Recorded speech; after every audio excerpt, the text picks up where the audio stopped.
And it is showtime. This is Unfound Live for April 1st, 2024. No fooling. I can promise you that there will be no hijinks or jokes or anything to try to fool you on this day. Actually, I'm not a big fan of practical jokes or anything like that. I certainly don't mind being funny. I don't have an opportunity to do that a lot on the podcast, but you've heard me maybe try to be funny on this show. And if any of you follow me on my private Facebook page, you know that I make a lot of jokes and things there. Double entendres and puns and everything else. But I have to admit that April 1st of every year is not really a date for me. I really, I don't know. Maybe it's that, maybe it's the soft part of me that, trying to get people to think one way and fool them or worry them or this or that or whatever else. Life is tough enough and is stressful enough and everything else without people trying to trick you and stuff. So it's kind of the way I look at April Fools, and I'm hoping none of you have fallen for any tricks today. So I have a great, spectacular, awesome, stupendous, fabulous 2 hours lined up for you tonight. We're going to be, I'm going to be doing a follow-up on the, what I talked about last week regarding the disappearance of Sebastian Rogers. He's not been found yet, but there has been some new news. Also want to do a little bit also of a Riley Strain update as well. I want to talk about two women who have gone missing in Kansas within the last couple of days. Not a lot of information out there, but I want to talk about it a little bit. And I am going to spend quite a bit of time on Havana Syndrome. Do any of you even know what that is? It was actually on 60 Minutes as a topic last night. And this has been going on for some years. And there have been a lot of studies into it. Is it real? Is it fake? Is somebody or a group trying to do this to these people? Or is this some sort of mania or psychosomatic or whatever it was kind of condition? I'm going to get into all of that tonight. Really looking forward to it. I think maybe I touched upon Havana Syndrome maybe some years ago on this live show, but not to the extent that I will tonight. A lot to think about. I'm guessing some of you know what it is. I'm guessing some of you have your own insights into it, opinions or whatever. And I will do my best to explain how I analyze it and whether I think it is real or not. Before I go any further, please give this video a thumbs up tonight. It's going to be a good one. Just give a thumbs up now. You know you're going to like it. You know it. You like it every week. And all you new people, if you're tuning in tonight, you're going to like it. Just give the video, the show tonight, a thumbs up just right now. For all of you who are listening to this as a podcast on Tuesday, April 2nd or after, I once again remind all of you to please give this podcast, this very unique type of true crime podcast where we go through true crime news, a nice review out there wherever you are listening.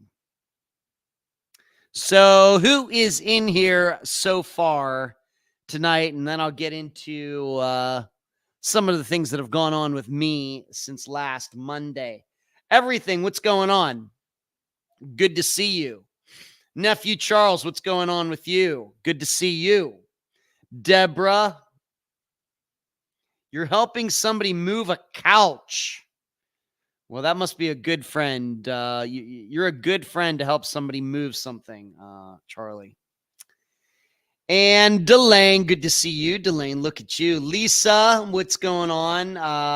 Yes, you didn't. We didn't see me while you were here, Lisa, because I just got back to Florida. I guess very technically yesterday, just after midnight.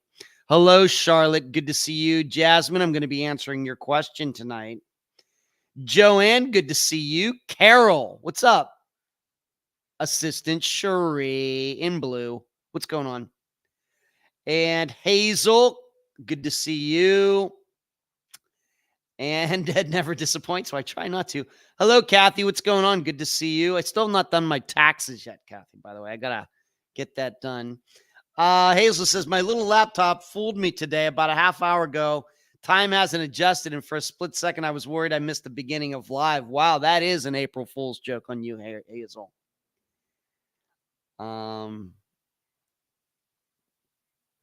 Went back to my real name. Yeah, Cherie is back to Cherie. Helps Ed keep me and nephew Charlie. That I guess that is kind of true. Thank you for thinking. I guess that was true, wasn't it, Cherie? Thank you for that. And who else? Cherie did see the 60 Minutes on the Havana Syndrome. I'm going to be talking about it. Good for you. Everybody's doing good in here. Fred, the 80 says, friends don't let friends move couches. That's funny. That reminds me of that Seinfeld episode where the baseball player Keith Hernandez appeared, and Keith wanted Jerry to help him move, and Jerry, it was like too soon or whatever. It was kind of funny. Instead, Keith Hernandez ended up getting Newman and Kramer to help him move. Remember that, going back like 30 years or whenever it was. I'm going to take a moment to turn the air conditioning on in here. It's only got very warm in here, maybe just because I turned the lights on and started talking and everything.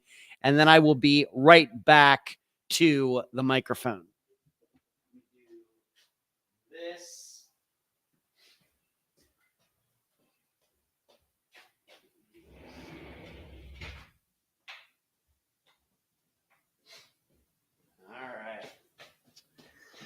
Okay, now the AC is on. Well, I guess you can see I am back in Florida, even though the background is blurred. All of you can surely tell that I am back here in Florida. What went on, the reason I was in Pennsylvania that long is, my dad had to go for those tests that one day. But I have to be honest with you, even though I was up there for almost 4 weeks, that was really the only thing other than my dad just wanting to, of course, hang out with me and everything, of course. But as far as anything going on in my dad's life, that's really the only thing there that I had to be there for. And certainly, probably he could have found somebody to drive him down there had I not been there. Really, what kept me there that long was that the second day I was there, my dad had a little fender bender, and I wasn't with him when it happened. And like I think I said before, I'm still not even sure if it was his fault or not. But he turned his car into the repair shop, the collision place, body shop, whatever, on March 7th. And the car was supposed to be done on, even this is long, March 27th. So not quite 3 weeks to get it fixed. And I figured, well, I'm here. I have my car. Granted, the insurance company is going to pay for the car for so many days anyway. But I thought, we don't have to do that. Go get a rental. And so we just ended up driving my car the whole time. But then that's what kind of extended. And I suppose at any time I could have said, you know what, Dad, let's go get you that rental under. I could have done it at any time before then and said, you know what, I'm going to be getting out of here, going back to Florida. But the final straw was when it wasn't ready on the 27th. And they said, well, you know what? It could be another week. And that's when I said, you know what? I think I've been here long enough. So we ended up getting him a rental on Friday. Went very smoothly, no problem. And so he's now driving a rental. His car's might be finished the end of this week. Maybe. Had trouble getting parts and things. So as soon as we got him a rental, I'm like, I'm out of here. So Saturday morning, I got up, left there about 8:30, and got here about a quarter after midnight on Sunday morning. Like I said, though, I was up there, had to take him downtown Pittsburgh, actually onto the University of Pittsburgh campus where there is a hospital there for him to get a test done. Test came back negative, but he's going to get the test done here in a couple weeks. He'll find somebody to drive him down there. But other than that, I mean, I worked on his computer a little bit.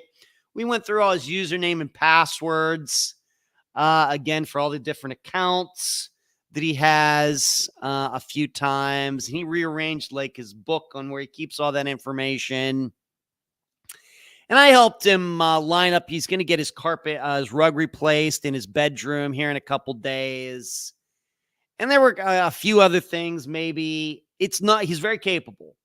What he likes about me, though, is I can do things about 10 times as quickly as he can. You know, I can kind of see through it and everything. But once again, at 87, as capable as a human being as you will find. So, and even so with those things, I suppose I could have done those things from here, either over the phone. And I do have the ability, at least on my HP computer, to log into his computer in Pennsylvania if he ever wants me to look at anything or whatever else.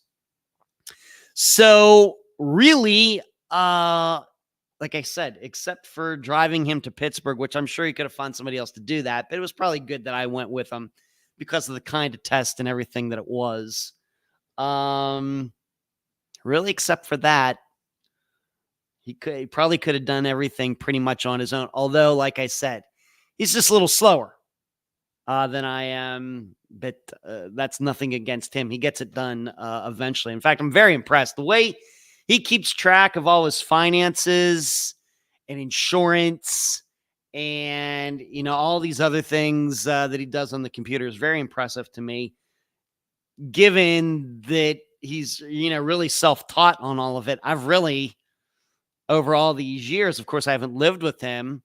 He's really had to learn to use a computer all on his own. So, but once he understood, I mean, you know, I'm sure there's a part of him that would love for me to just stay there. That's not happening. For several reasons. But he knows that, you know, he didn't raise me to live with him, you know, and of course, if he had some terminal disease or something, I would certainly be there for him, but he is so far away from that. And he goes out and sees his friends. He has friends across the street and everywhere else. He, you know, he has people. I mean, tonight, on Monday nights, he goes up and plays cards up at the, they have this little clubhouse and everything. You know, he sees more people than I do when I'm here. When I'm here in Florida, he sees more of his friends than I see of my friends here. So the thing that'll really get him is, though, if one of these days he can't drive anymore, which isn't going to be anytime soon, because he's a great driver. I rode around with him during those weeks up there. He's driving my car. So he's driving a car that he's not used to, and he's still doing very fine. And like I said, even this fender bender, I really not sure who was to blame on that. So the time went by so fast. I just do not know. I don't know where those not quite 4 weeks went. I have no idea. But that's one of those things that why I couldn't be there. I'm living his life while I'm there, and I feel like I'm missing out on a lot of things down here, which I am, which is where I have family here. My brother lives here. Of course, it's not my father's son. But I have all my friends here and everything. So it's just amazing how fast the time goes. I'm serious with you. I will not be surprised if my father lives to be 95. That would not be a surprise to me at all. That would not be a surprise to me at all. But I'm not. That would mean 8 years from now. But I'm not living with him for those 8 years. No way. He has more than enough things set up for him, insurance and everything else. He could surely get people to come in and help him out once in a while. And he doesn't have to go into a home or anything like that. He really does not, with the way that he's managed his finances and all of the insurance policies and everything else. He doesn't have to worry about that at all. He could stay at home. He could easily live at home for the rest of his life, no matter his condition. And he's very fortunate to be able to do that. So we had a good time, though. Went out and did some things. Rode around a lot, took some trips riding around, seeing stuff. And so that was nice. But like I said, the time just goes so fast. Now, me driving back here, very quick, great drive. Listen to the book, Less Than Zero, which was turned into a movie with Andrew McCarthy and Robert Downey Jr. The thing is, the movie is not much like the book. The book, I'm here to tell you, is about as depressing a book as you ever want to read or listen to.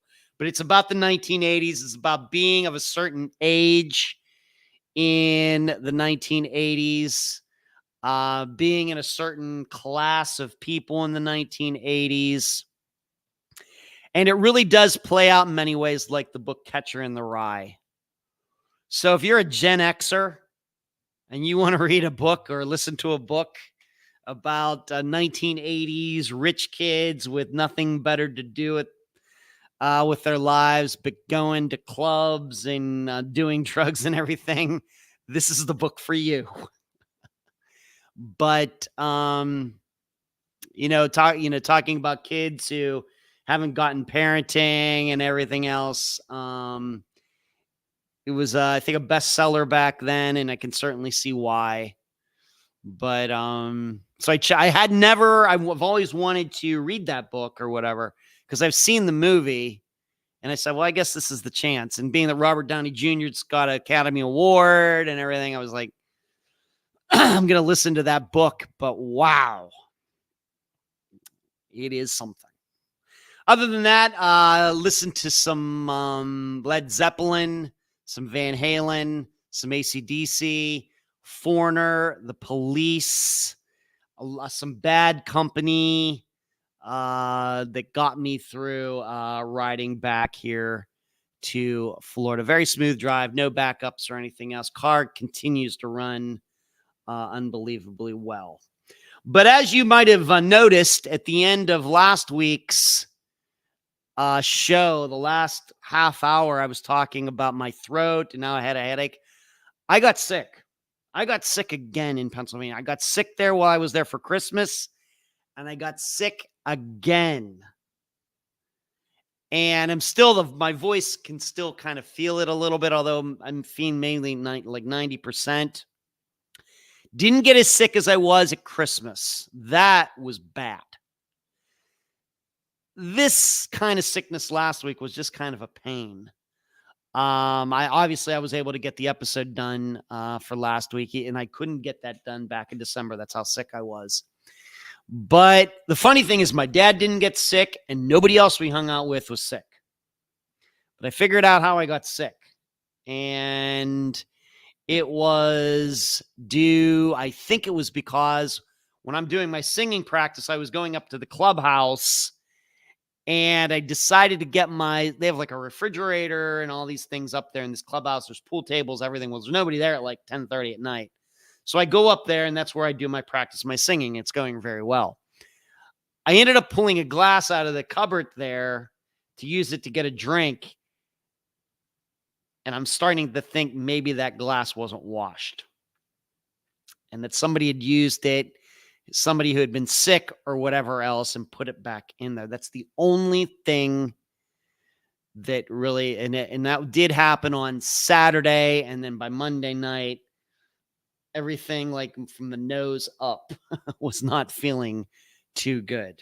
So I think that's what happened this time. Because like I said, my dad didn't get sick, and he and I saw all of the same people over the course of those almost 4 weeks. And he's 87. You would think that if somebody was going to get sick, it would be he. Nope. I was the one that got sick. Like I said, he's going to live to be 100. So I fought that Tuesday, Wednesday, Thursday, still fighting it a little bit, but that's 2 times in a row that you get sick. And it doesn't help that it was like 40 degrees out and the floor of my dad's place is cold because it's on a slab of concrete. It's just one floor.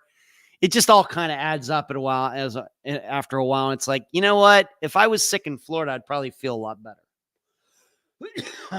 So there you go. But one more thing before I get into everything that I want to cover tonight. And that is the Powerball. I have my tickets. Have you gotten yours? You have about 40 minutes before tickets will not be on sale. Powerball is up to $1 billion. Of course, if you are following it, Mega Millions, the 1.2 billion or whatever it was, got hit last Wednesday by a single ticket in New Jersey. Well, now Powerball is up to $1 billion. And so I had to go get my numbers tonight. So maybe something good will happen tonight. All right, let's see what everybody is saying. And I am going to jump right into tonight's show. Let's see who's in here. The 80s. Let's see where I left off here. Hello, Facebook user. Hazel says, I love Seinfeld. Me too, Hazel. If you're turning your AC back on, you're back in Florida. Correctamundo. Hope Dad's doing okay. He's fine. He's just a little bit of a drama king. Other than that, he's doing fine. As fine as any 87-year-old out there. Ed, you're a great son. I hope my kids will look out for me when I'm older. Well, I try to look out for him, Lisa. That's certainly true. But living with him, unless, like I said, it was some terminal situation, is completely out of the question. Cherie says, remarkable for 87. Honestly, I know, Cherie. They're talking about a 92-year-old who lives with his son and son's wife. He has demands and he has so many fans. He has dementia. He has so many fans all over the world. Yeah. My dad certainly does not have dementia. Delane says, you two would be like the odd couple, the old odd couple living together. Me and my dad. Yeah. If you really want a good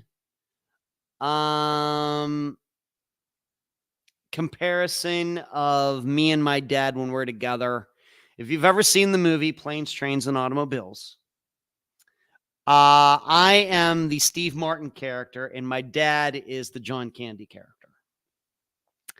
It's as close as an example as I think I can do. Facebook user, my dad turned 86 last week while he golfs. He bowls better than anyone I know. He's still on a lig, and he rides my four-wheeler when he's out here. Wow, that's spectacular. Does your dad live by himself, Facebook user? Or does he live, what does he do for his living situation? And does he have other family that lives near him? I'd be interested to know that. I'll look him up. Ed, do you take vitamin C? That might help. I do not really. The only vitamin C I get is from what I naturally eat, Charlotte. But like I said, I don't get sick. The only time I get sick is when I'm not in Florida. I don't know. Just maybe I'm not used to those Pennsylvania viruses or something. I called our Ingrid the little germ factory. She brings crap home to me. I'm sick for weeks, and she's fine in a day or so. Don't you hate those young people? Delane. Hello, Michael. What's going on to you? Hello back. Hi, right back at you. Thanks for tuning in tonight. Hazel asks, do you have your own special numbers for lottery? I do, Hazel. What I do is I play a combination of, actually, I play the same numbers for both Mega Millions and Powerball. But you should know, I only play it when it gets like over 500 million. But then sometimes if I'm feeling lucky, I might buy some just randomly picked numbers. But I do have my own numbers that I use when I play. Yeah, when I play, I have these numbers that I use both for Powerball and Mega Millions every time. It's 80s here in Fayetteville, North Carolina. I went through North Carolina a few days ago, Delane. It was beautiful. Have to check out that movie, Plane, Trains, and Automobiles. Yeah, Hazel, you should like it. Rock Painting Lady, what's going on? Good to see you tonight. Thanks for tuning in. All right, let's get to the show tonight. Let's do that. First of all, unfortunately, I have another death in the Unfound family to announce. I posted this in the discussion group and I think on the Facebook page a few days ago. This is once again a situation where this happened a little while ago and I was not aware of it. Just like when I found out about the sister of Shelva Rafty, who died last summer of 2023. Bruce Rickets, Canadian, the guest for the Pickering 6 episode. In fact, he devoted a lot of his adult life in trying to figure out what happened to those 6 young men that night. They're up in the north of Toronto area. Pickering, an area I know well that I passed many times driving up to Rice Lake in Canada. I still remember seeing the signs. He died back in December. Or maybe it was early January. Now I'm a little confused what I wrote here in my notes, but he died about 3 months ago. And it sounds to me that this was something that was sudden. He was posting on his Facebook page. I had not corresponded with him for a while, but certainly I corresponded with him in 2023. And I just got the idea from, I think one of his children posted announcing that he had passed away. It sounds to me like this was something that was sudden. I don't think this is some sort of cancer diagnosis that he'd gotten years ago. There was some sort of terminal situation. In fact, I'm to believe that Bruce really thought that he was going to be around for many years and was finally going to get to the bottom of what happened in trying to find those 6 young men who died, or disappeared, I should say. We take for granted they died, but who disappeared. And so something happened. I think Bruce was in his 60s, I think. And so the Pickering 6, that's the name I've given them, the group who went missing.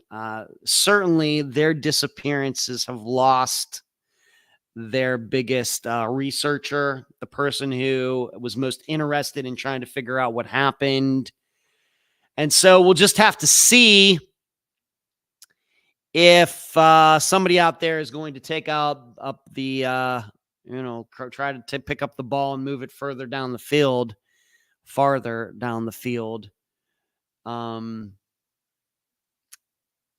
With investigating what happened to the 6, because I don't think anybody else is doing that. I know the police in Canada surely aren't doing anything, and I don't know of any other private people, amateurs we might say, who have devoted as much time as Bruce did to trying to figure out what happened to these guys. So this is always a risk. When we have any disappearance and it seems like there was only one person really doing anything and then that person passes away, whether it's a family member or not, we have to start wondering, well, what's going to happen next? is this disappearance going to be one like so many others that kind of just never get mentioned again? There's just because, there's nobody to talk to. Even a person like me comes along looking for people, someone to talk to about a particular disappearance. I find out about it because that's what I do. But then there's nobody to contact. And it's so bad. It's so sad. And Bruce Rickets, he was a little bit of a character. That's the way I remember him. I remember the first time I ever spoke to him, and I think that was lined up by a listener of Unfound. Her name is Jill. She had known about these disappearances and put me in contact with Bruce. And the first time I ever spoke to Bruce was when I was starting my drive to go to Illinois to play in that disc golf tournament in the summer of 2022. I remember getting out on the road, and I was still here in Florida, and I spoke to him while I was in the car. That was the first time that I ever spoke to him. And then, of course, he ended up being on Unfound later in 2022. And of course, he and I differed on, I think that he went to his grave believing that some sort of foul play occurred with those 6 men, at least for most of them, if not all of them. And I still believe it to be some sort of misadventure with all 6, and them just not being found out there on, what would that be? Lake Ontario. So I want to let all of you know about that. Of course, what was it, the last week or the week before? I told you about the death of one of the sisters of Shelva Rafty, and I had not known about that. So you will hear more about her, Joanne, and Bruce later this month, because we are due for another update episode here the last Friday of April. So I wanted to start with that. Let's see what everybody is saying here. Michael says, I'm the same way. I don't play Mega or Powerball unless the jackpot is over maybe you mean 400 million, Michael, maybe. And Delane says about Bruce, oh no, that's sad. Yeah, it is, Delane. Yeah, as far as I could tell, Bruce, like I said, I got every impression from him, and I followed him. We were friends on Facebook and what he was posting, and I have to admit that I had not noticed he hadn't posted in a while. But surely he was continuing to work on everything that he was doing, and he'd even, I think, posted at least a couple times in the discussion group last year. He certainly was working like a man who thought he was going to be around for a while. And so that's why I think that had to have been something sudden. Maybe it was a car wreck or something. I don't know. So Bruce, wherever you are, I hope you're resting in peace. And I think like many people, maybe we hold out hope if we do not find the answers that we're looking for here in the material world for these disappearances, maybe we will find them wherever we go next, if you believe in that type of thing. All right, so moving on, last week on Thursday afternoon, I had a chance to speak to a journalism class at Texas A&M University. I did this over Zoom, and I need to thank my assistant, Eric, who lined up the entire thing. He knows the professor there. She and I ended up speaking right before I ended up going to Pennsylvania. And so we made it happen over Zoom on Thursday afternoon. It went really well. I have to admit, it's kind of funny to me. And in fact, since you listen, I know all of you listen to the podcast episodes. I've kind of made a joke. Here I am talking to a bunch of journalism majors, and here I am, a guy with a bachelor's degree in business. So this is just how the maze of life at its finest. And you should know I've never had to use my business degree once since I graduated college. It's never been pertinent to any job that I've ever gotten. So oh my. Anyway, kind of spoke for about 45 minutes about how I got into podcasting. It was not about disappearances. This was not a criminal justice class. It was a journalism class. So I just talked about being a podcaster, doing it full time, what I've kind of passed along to other people who have eventually gotten into podcasting, my attitude toward the work I do as a reporter, because even though I'm a podcaster, that's just the technology. In very general terms, I'm a reporter. Oh, or no, if I really want to, I'm a journalist.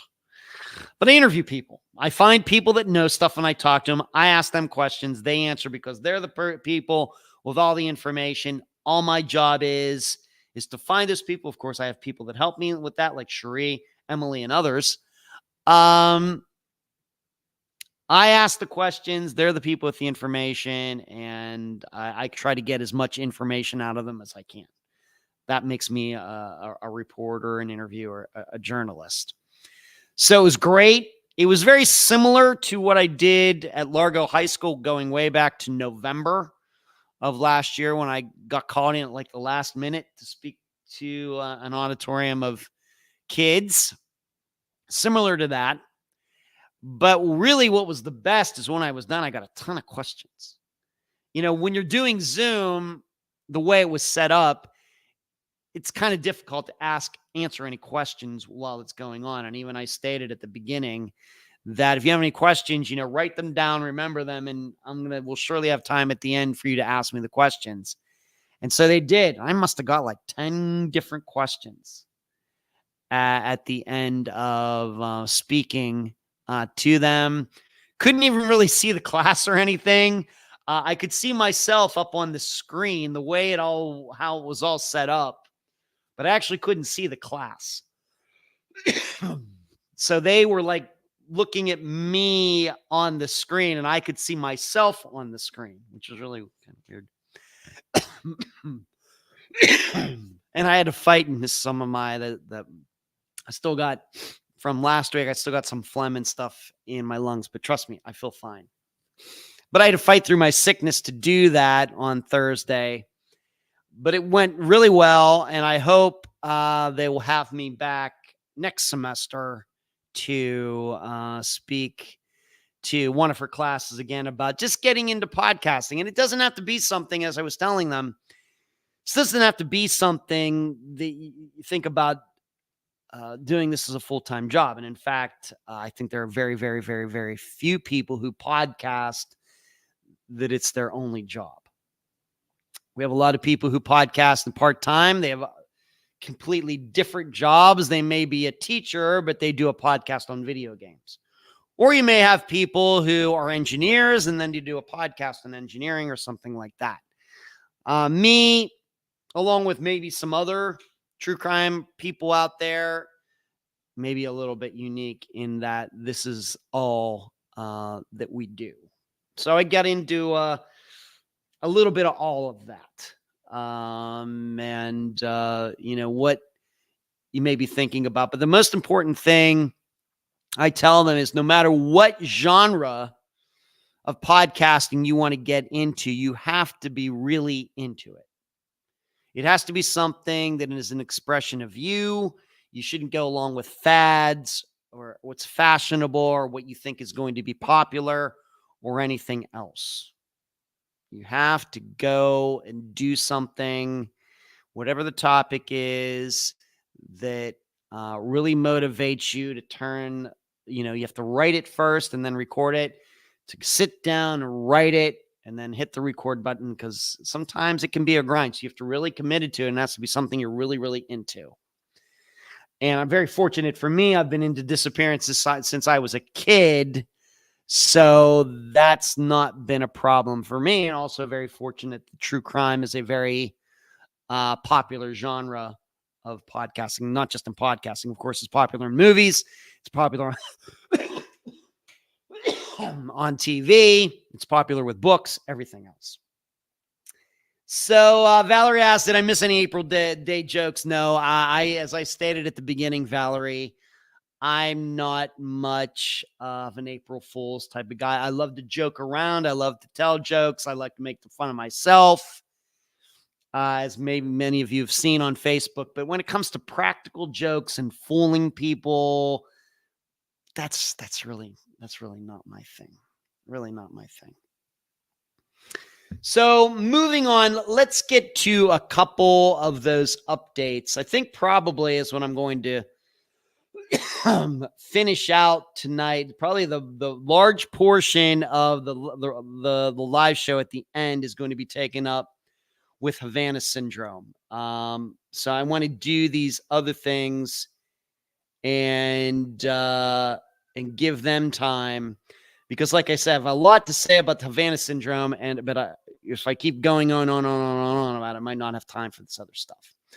All right, so let's go to Riley Strain, and in fact, I saw this and then I saw the information regarding this, and then my assistant Emily asked me last week if I'd seen this, and then so she and I had a short conversation about this. What do I think's going on here?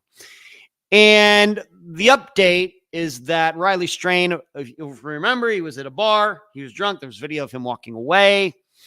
His ATM card was found near this river. And then very sadly, I think right before the show last week is when his remains were found 8 miles downstream. And now I'm to understand that I think it was just by luck that he was found. Somebody just happened upon him. I guess his body had drifted or something flowed to the edge of the river and got caught up in something, and somebody found him. But the news is that when he was found, he was missing his pants, his boots, and his wallet. And because of this, people out there, and I should say too many people out there, are now thinking, well, maybe this isn't all that it appears. Maybe something of a foul play nature did happen. Maybe somebody forced him. Maybe somebody forced him to jump into the river, forced him to take off his pants and take off his boots and go in to this river. And that's what did it. And as you probably guess, you know what I think about these things. I have to admit, I don't think there's anything to any of this. And this is exactly what I told Emily last week, that we should not be surprised. You have to remember, it was quite a while. He wasn't found the next day. He was found many weeks later. In addition, he wasn't found 100 yards downstream. He was found 8 miles downstream. And we should not be surprised that his pants and his boots and his wallet would be missing. It's a combination of things. I think it's a combination of fashion. I didn't, of course, I saw the video and everything else, but my impression of the way kids wear clothes today, it's very much different. The 80s into the 90s, when I was Riley's age, it was more an era of like tighter fitting clothing. Not that everybody was, although we had spandex and everything, when it came to jeans and things, I guess maybe we wore the clothes maybe much more the way they were designed to be worn. The whole thing with, certain, mainly, I guess, boys wearing their pants, the pants are like around their butts. That was something that didn't come into, fashion, or if that's what you want to call it, until 2000 or something. And maybe that's kind of gone away a little bit. But the way I look at the way young people wear clothes today, I don't think anybody should be surprised if a boy jumps into a river that his pants come off fairly quickly. Nobody should be surprised by that. Now, if you're telling me that, he was the kind of guy that to wear his pants or jeans or whatever like we did in the 1980s, then that might mean something different. Maybe. Still, you would have a hard time convincing me that somebody took those pants off of him. In the same way with the boots, we have to remember he's going downstream. He's going to be bumping off the bottom. He's going to be bumping off other things. And very quickly, the pants could get ripped up. The boots could get taken off. And you have to remember something. Just to give you an example, going back to, what was it, a month ago, 2 months ago, or however long. Remember this plane it wasn't a door, but actually a door plug that blew out? Remember that story? And luckily nobody got killed, but all of you remember that story that happened here in the United States. It had to have been back in February. We have to remember how forceful things can be. That when that door plug blew out, there was a boy, or it was a male, sitting near there, that it was so powerful that his shirt got ripped off of him. Now, you probably look at your shirt or whatever, and it's like, well, there's no way that my shirt, there isn't enough force that would ever be powerful enough to just rip this shirt right off my body. And I'm telling you, there is. And so that's kind of what I think about when I hear this. When I read about this, I realize, this is one of those situations you can't go by the family. As much as I interview family members for my podcast, you have to remember, when I'm getting to them, it's several years down the road. And they most of them tend to be much more objective and clear-headed about things. Some aren't. I try to do my best. But when it comes to something like this, you have a young man goes missing under these circumstances, families are always looking for people to blame. All right, this is the exact reason that the smiley face killer hoax got up and running so quickly. Why? Because all of those families of those young men, mostly, who were found dead in these bodies of water, they wanted somebody to blame. And the smiley face killer hoax fell right into that. That's why. It filled that void that they were wanting, that emotional void. And this is, to me, what appears to be going on here as well.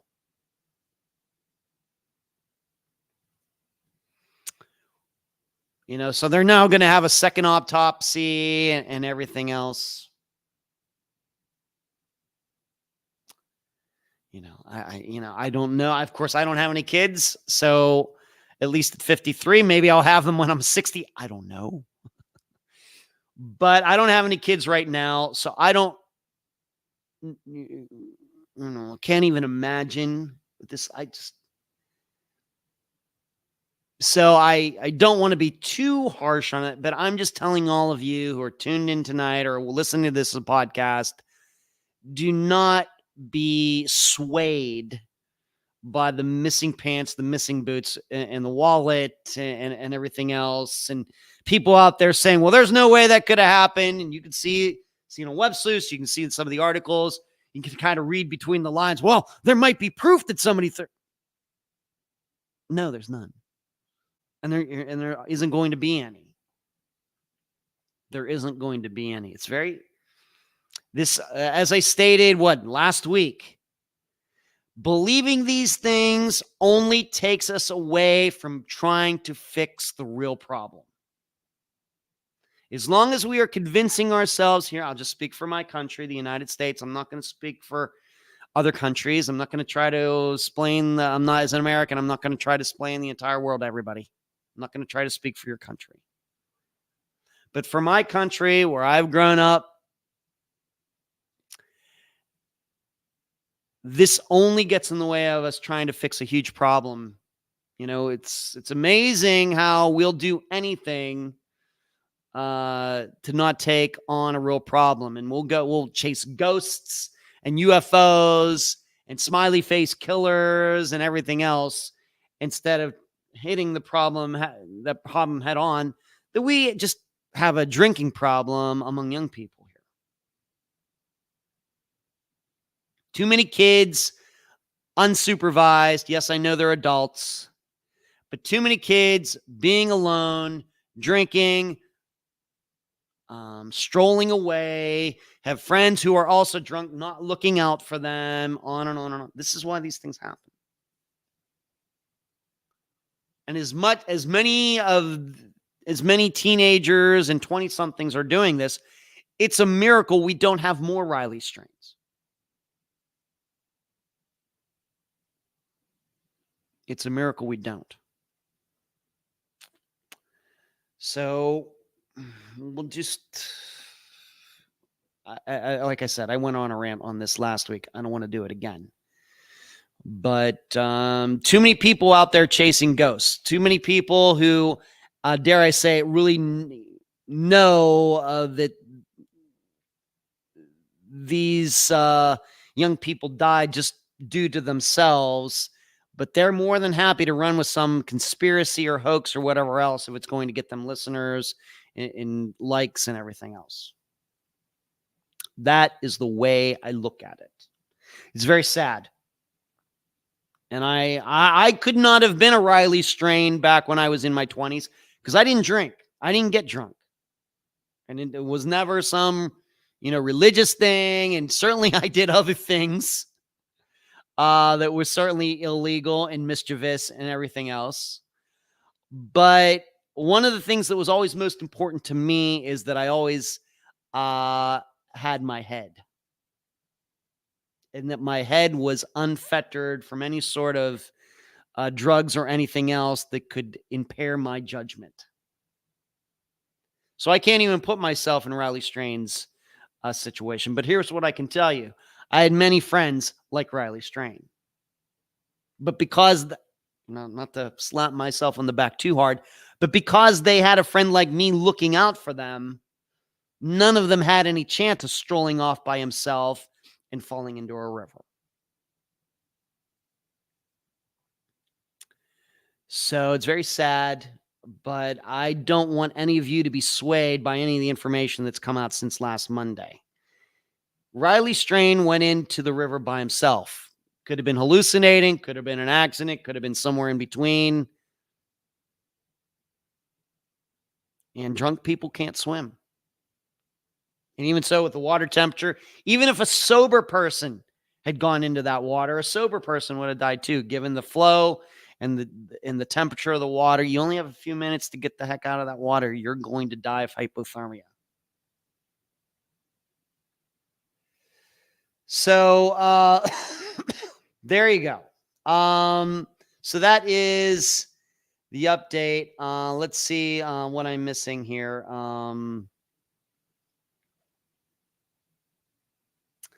Rock says, followed Riley Strain case heavily this month. Yeah, I think a lot of people have. Hazel, I don't look at any news update on Riley since he was found, so I'd not heard. Yep, there's been an update. I'm a bit surprised. Christy from Ohio, haven't caught a live yet this year. Well, you're good to see you. Hello, Assistant Carrie. What's going on with you, Carrie? Marty's here, about 45 minutes late, but he's here. I hope you had a great time at Easter yesterday, Marty.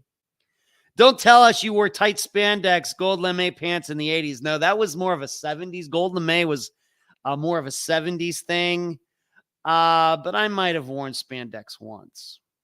Lane, it's fast-moving rain. It's not surprising. Plus, decomp takes place. And right. Agree. As a lifeguard, we were taught to kick off jeans and shoes if water grabs you away to take you lighter. He may have shredded them himself. Right. There you go. There's a lifeguard talking. There you go. But right. Well, he had be also no water in lungs. Yeah. Hypothermia. Hey, recovering from the Easter holiday, hosted 20 people at my house. It was why? Because 19 wasn't enough, Marty. Shree says it would be more surprising to me if Riley still had on his boots and pants after 8 miles. Yeah, that's true. So I don't know if he was killed or it's just a rumor. He was not killed, Rock. He was not killed.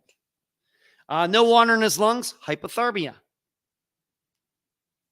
Doesn't take much. As a lifeguard, of course, you know these things. Now they are saying he was robbed and beaten in a homeless town. They say a lot of things, Rock. They say a lot of things. There's no proof of that.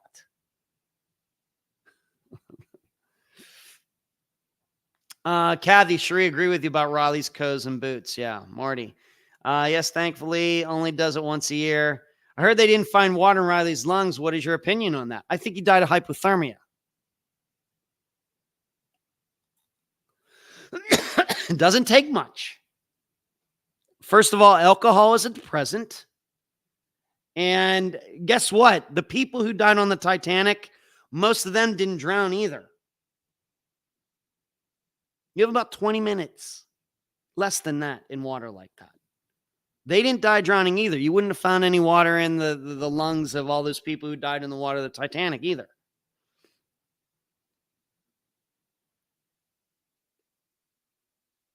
Marty says the conspiracy theories are already flooding the internet over Riley. It's a shame, and it really does take a certain disservice to this family. Yep. I know. I agree. I think poor Riley just rolled down that hill to keep to that deep, freezing, moving water. Right. Because they think they are invincible. Maybe, Carrie. And the alcohol certainly helps them. What do they call beer muscles? That's what we called it 30 years ago. Beer muscles. Marty says it's disturbing to me. I think there's a lot more cases we just don't hear about, like Riley's. You might be right. Right, agree all over the world. Water's a killer. So sad, Stephanie says. Rock also called water structure body causing throat constrictors. There you go. So there is science behind it.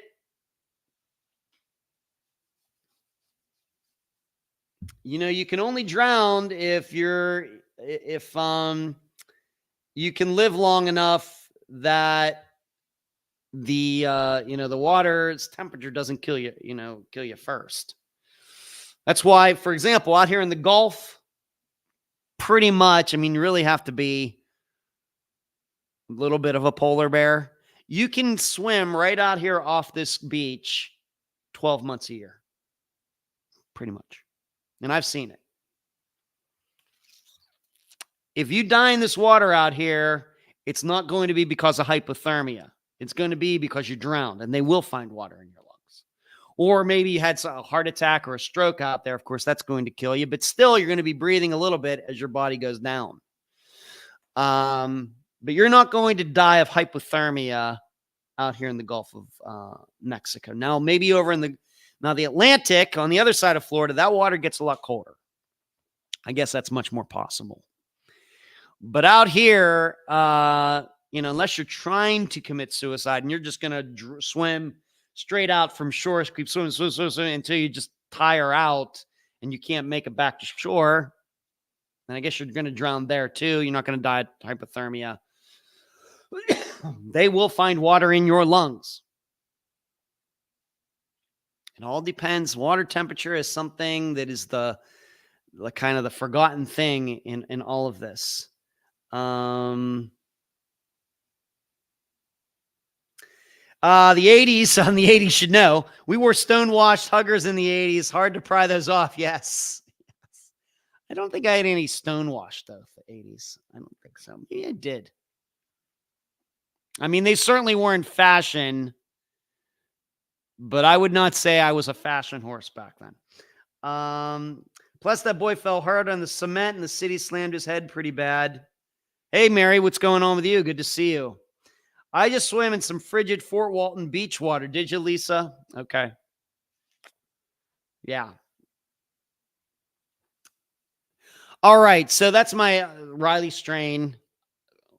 like I said, I know that's not information. I mean, like I said, the families, they so want to put it on somebody or a group, and you know, just, I mean, they're going to do what they're going to do. Nobody's going to stop them. I'm not going to stop them if they want to just. What happens in the 80s stays in the 80s. MT says, not with me. I think I've told quite a few stories from the 1980s over on this live show, and even from my days in Vegas. Things that happened to me in Vegas. Haven't stayed in Vegas, although some stories will have to stay in Vegas. All right, moving on. This is not really the same thing, but kind of similar. Once again, I think that taking a disappearance in a direction, the media is doing this. Internet sleuths, the bad kind, are doing this. So I'm going to read the story. This is a follow-up to the Sebastian Rogers. The search for missing Tennessee teenager Sebastian Rogers has taken another twist, with a volunteer force looking for the 15-year-old with autism, claiming its members have received threats, forcing them to scale back their search efforts. United Cajun Navy, a nonprofit search and rescue group, announced Friday that it had called off its search for the day due to increasing security concerns surrounding its operations to find Rogers, who has been missing for more than a month. This is a situation where his mother said that he sure heard him. He was still up, and she told him to go to bed. And then the next morning when she went in there, Sebastian was gone. And like it said there, he had autism. Today's search for Sebastian Rogers has been called off due to increasing security concerns, and with the upcoming Easter holiday, the decision has been made as of this morning to pull back and regroup. This decision was not taken lightly and was made with the safety of all volunteers in mind. We want to thank all the volunteers that planned to be out searching today. The Post did not go into detail about the threats, but Brian Trasher, the vice president of the United Cajun Navy, says that two of the group's members have received threats. Trasher says that a male volunteer was confronted by a man in a hotel parking lot and intimidated him. A female volunteer was also threatened over the phone by another man, a recording of which he shared with news. In the tape, the man calls up the female volunteer, accuses the woman and another volunteer of driving onto his property and drawing a crowd. He says that he contacted the sheriff's office about the incident. All right. So that's really all I need to get into regarding this. Now, what's obvious to me, now this is not what I'm going to explain, and the way the media, of course, I'm in the media, but the way the other media has tried to draw attention to this, what I'm going to say and what they've said are two totally different things. It's obvious to me that the reason this happened is because they were just probably doing things they shouldn't have been doing, not necessarily suspiciously or anything, but they might have been going on to land that wasn't theirs. They were going on to private property, just kind of poking around and not asking for permission. And guess what? That's going to happen. People are going to get ticked off. People who have nothing to do with the disappearance. This is the reason that this is the reason the topic of searches and whether they're done thoroughly or not has become a topic. Because after so many years, we start to realize one of the reasons that searches fail is because those missing persons' remains could be on private property that can't be accessed. But not once have I ever stated that anybody should go on to that property anyway. In fact, this was kind of the topic, coincidentally, for this past Friday's episode of The Disappearance of Jaden Carpenter, where we might have the idea that, well, maybe her remains are still on the property of Tyrese's mother's place. And what are legal ways to get on there to search it, given that she and Ty will not give permission? And I want you to know, I've never told a guest, a family, anybody to do anything illegal. Never. That has never happened. We've talked about creative ways and crafty ways and everything, but never anything illegal. But what's clear, if you read, really read the article instead of just looking at the headlines and the way this is all being portrayed, if you really look at this is what's going on. You just have a few people who are just ticked off. It very well may be that these people who are ticked off, are doing things illegal. Maybe they're afraid that people are going to go onto their property and find a meth lab or a marijuana orchard or garden or whatever else. Very well may be, but I don't think any of this has anything to do with Sebastian's disappearance. Nothing. Zero. Zero, zero, zero. However, on the other hand, the media has portrayed this. Well, the reason they're getting threats, they're actually getting threats from like people in Sebastian's family because they're trying to cover up what actually happened to Sebastian. That's out there too. That his mother and his stepfather they've done things to Sebastian, so they're getting other people to complain about all these searches and everything. That's not what's going on. That is not what's going on. And even when I read these headlines, even before I started reading this, I kind of knew where this was going to be going.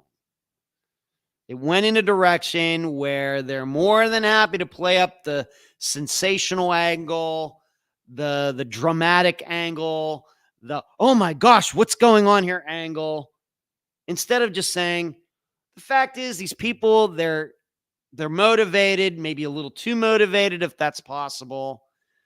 And they're just infringing on some people's rights, and some of these people are pushing back. So if you saw that, that is my explanation for this. And I think that my explanation, I realize, I get it. Some people are suspicious of the parents. And you certainly are allowed to do that, but not because of what I just read here. Certainly not. I don't think there are any facts to support the idea that the mother and the stepfather harmed Sebastian. We know the parents do kill their kids. That happens. But what I would also say, once a child gets up to about 15 years old, the odds of that happening greatly diminish. Now, if Sebastian was 8, it would be totally different. But being 15, at that point, kids can actually fight back. So we just have to keep that in mind. The problem we have is that he's autistic. Who really knows how he was processing information at that time?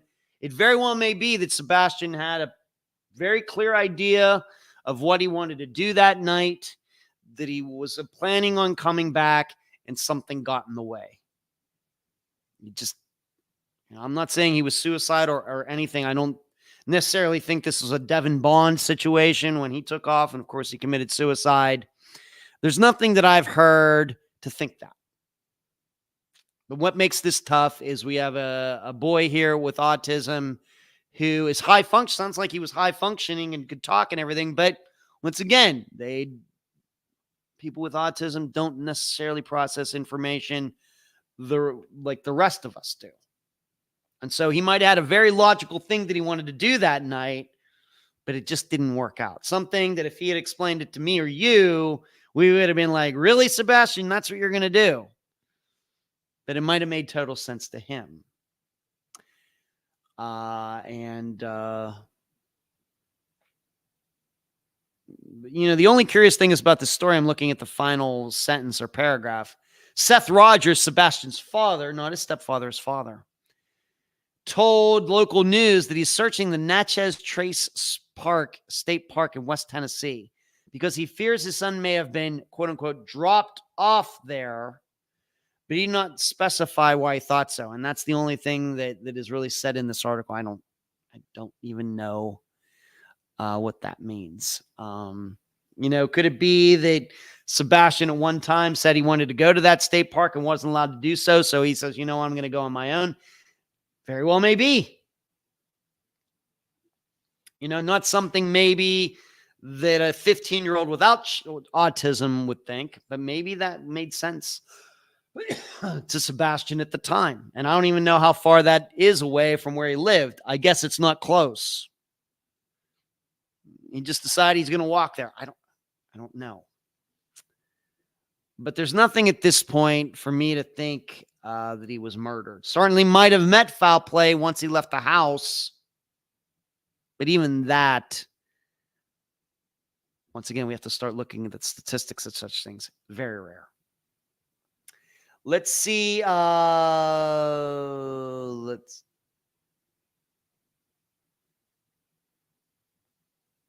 Rock says, been following Sebastian's story too. Okay.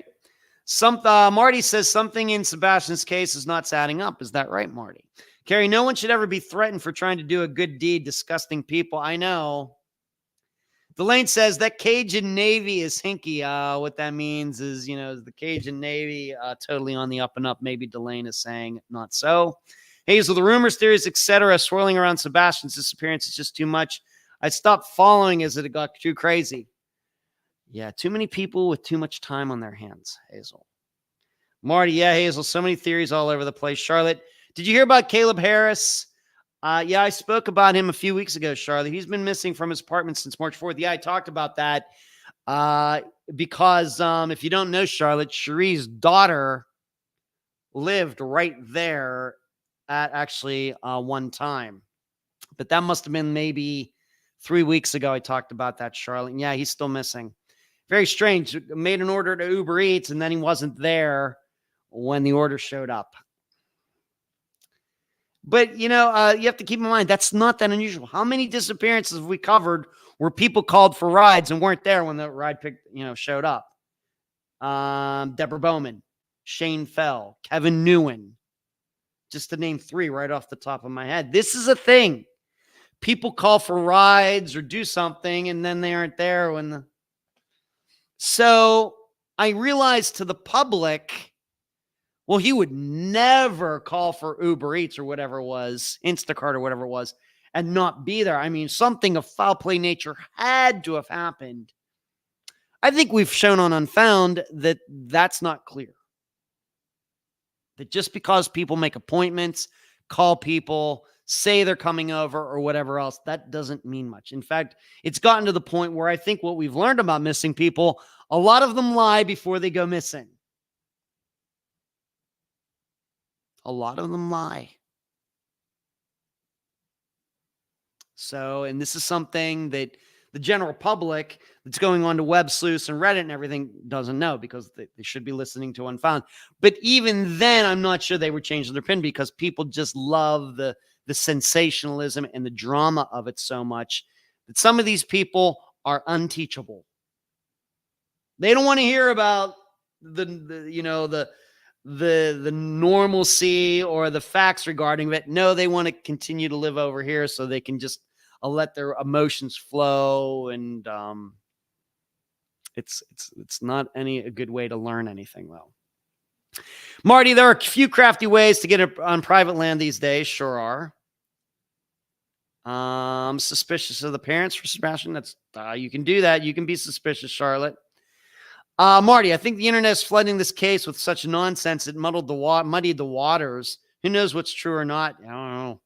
Marty, another thing to consider is if he is a high-functioning autistic individual and has mindset on something or going somewhere, it would be tough trying to stop him. Okay.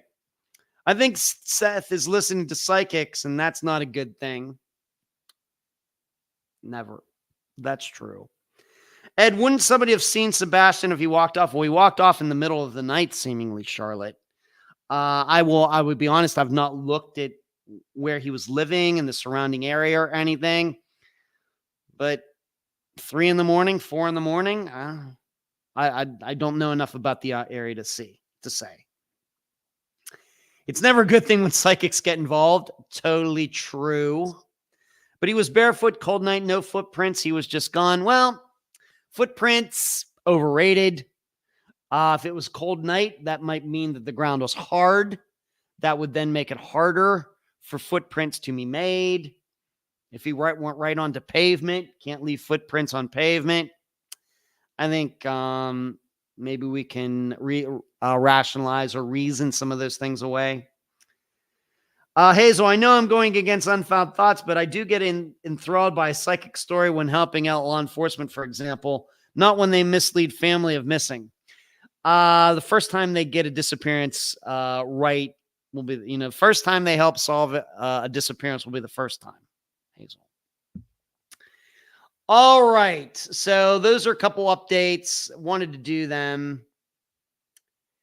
And so now I want to go back to a couple unfound things. Unfound now, the most recent one is out. And Charlotte, who is in the chat tonight, I need to thank her again for letting me know about the disappearance of Tyler Goodrich. He went missing way back in November of 2023. He is still missing. And this is another one where it seems there are people on the internet who are trying to make this out to be something other than it is. And I did my best in the Unfound Now episode to try to explain why this is probably exactly what what it appears to be, where this is a guy who ran off. And this is something that, I just don't know if it's done enough. That I tried to do in that episode is you have to put yourself in the shoes of the missing person. I know how we've talked about, trying to get into a missing person's head at the time of a disappearance is almost impossible. It's very much easier to get into the head of a suspect than it is the missing person, if there are any suspects. Whereas looking at Tyler Goodrich in that situation, nobody should be surprised. Nobody would have been surprised if you just give a hypothetical. Nobody would be surprised that a guy ran off in that type of situation. I don't care if the guy was gay or not. The spouse just called the police. You, as the missing person, you just shoved your spouse. The spouse just called 911. The police are going to be here. They already have a tense relationship. They've already started to talk about divorce. And the police are on their way. Nobody should be surprised that a person in those circumstances would run off. Why? Like I stated, probably was going to get taken to jail. Probably. And then he had to be thinking about when that's what it's going to do for, of course, they adopted 2 kids. What's that going to do for the custody arrangement if they're getting divorced? I'm never going to get to see my kids. You can easily see why this would put somebody into a fight or flight type of mode. Now, do I think it's somewhat petty that the spouse... Now, once again, we only have the spouse's word regarding this being shoved or whatever else. And I'm not gay, so I guess I can't say. I'm not going to try to straight explain this stuff. But if these were just 2 guys and they weren't in a relationship and 2 straight guys in a bar and one shoves the other and the person who gets shoved calls 911, that seems pretty petty to me. But maybe in the context of a marriage, in a relationship, maybe it's different. Between the same sex. And I realize when it comes to women, I get it. Women, anytime you get, pushed, grabbed, or whatever by a man, I think you should take it to the fullest extent of the law. Okay, I mean that. But when it's between the same genders and kind of the same size people and everything, at some point it does seem petty to me. But it very well may be. What we don't know is maybe this wasn't the first time that Tyler's, pushed his spouse around. And it does seem to me like the spouse was the one who wanted the divorce. And maybe the reason the spouse wanted the divorce is because Tyler was like that. This is, I'm totally speculating. But Tyler was the one that ran off. not the other guy. So, and who knows what can happen when you're running off and your mind's racing. Who knows how far? And of course, it doesn't also hurt or help that Tyler was a runner either. He could have gone a long way.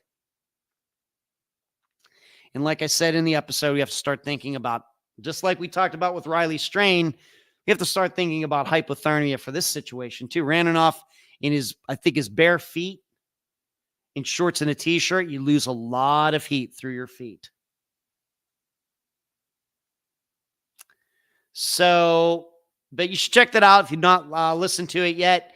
It's posted right here on the YouTube channel. I hope you will check it out. Marty says, oh yeah, that Unfound now is pretty cut and dry. Marty, I agree regarding hypothermia. It probably didn't get too far, but he went outside with no shoes. I know, Christy, and that actually makes hypothermia a lot more probable. You know, we always hear about, well, you got to wear a hat. You lose so much heat through your head. I tell you what would you rather do? Go out in cold weather in bare feet wearing a hat or wearing shoes with no hat? What would you rather do? Most people would probably rather go out with boots or shoes into cold weather and no hat than the opposite. Why? Because your feet are going to be on the cold ground, and if you think that you lose body heat through your head, just wait until you have feet on the cold ground, see how fast your body gets cold that way. And we've all been to like a football game in December, and your feet get cold and you are miserable. Whereas it seems for humans, we can much more manage our head getting a little cold a lot easier. Yeah. Yeah, let's see what everybody's saying here. But he went outside with no shoes. I know. I agree, Kathy. It's a sad, stupid overreaction that resulted in his death. Yes, sounds very petty, trivial to me. Charlotte says it does seem petty, Cherie. It really was good Unfound now. Thank you, Cherie. Yes, it was. Shoes, not hat. Right. You'd rather go out wearing your shoes and without a hat. And that's what most people do.